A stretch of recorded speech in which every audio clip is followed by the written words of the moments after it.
In this video, I want to highlight this 1979 F-150 Ranger Lariat. It's super clean and it's got a very cool story.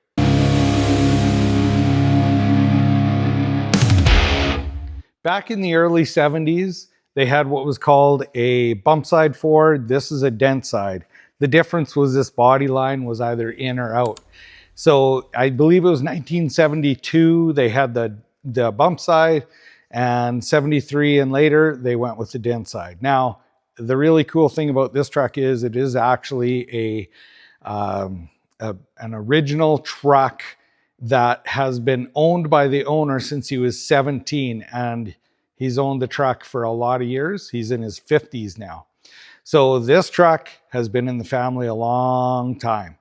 And he started restoring it quite a few years ago, had a few problems with it, and it is now in some pretty sweet shape. I think he's still got some plans for some other stuff, but we'll pop the hood and take a look under there. I'd love to be doing this outside, but it's so windy today, not possible.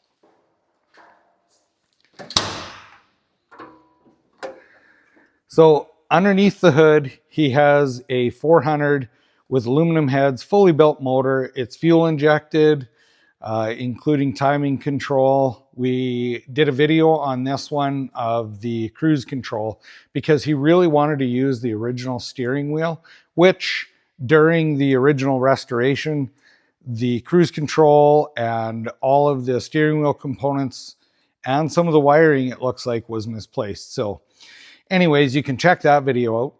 It gives a lot of information. There's also a video out about fuel injecting this truck with the dual tanks. So I have the wiring harness and stuff displayed. It's in the dual fuel tank video. I'm sure we can put that in the description below. We'll look inside the truck.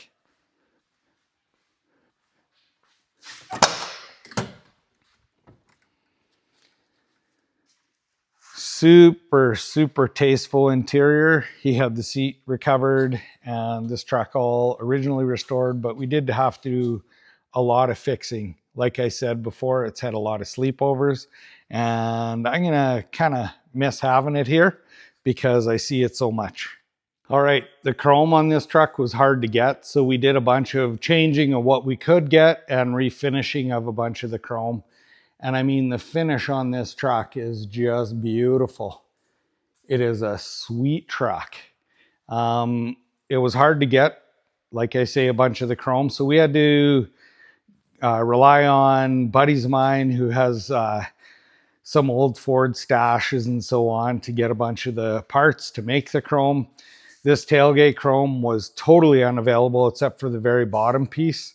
The rest of this chrome, it was really damaged, so had to do a rebuild and a refinish on this chrome.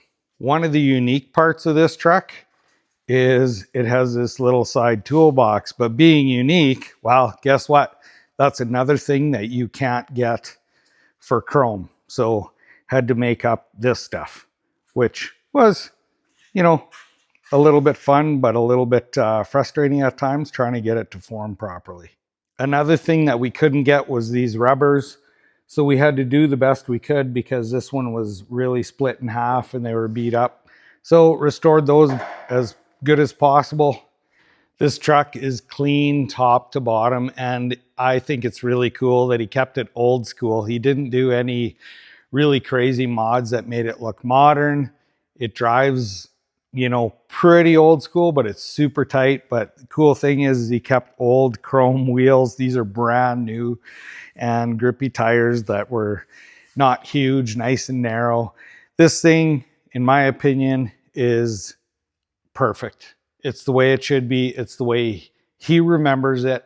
And now he has a truck that he can go out and cruise and remember the good old times in an old pickup truck that is just like brand new. Thanks for watching. Hopefully you can relate to this kind of a story.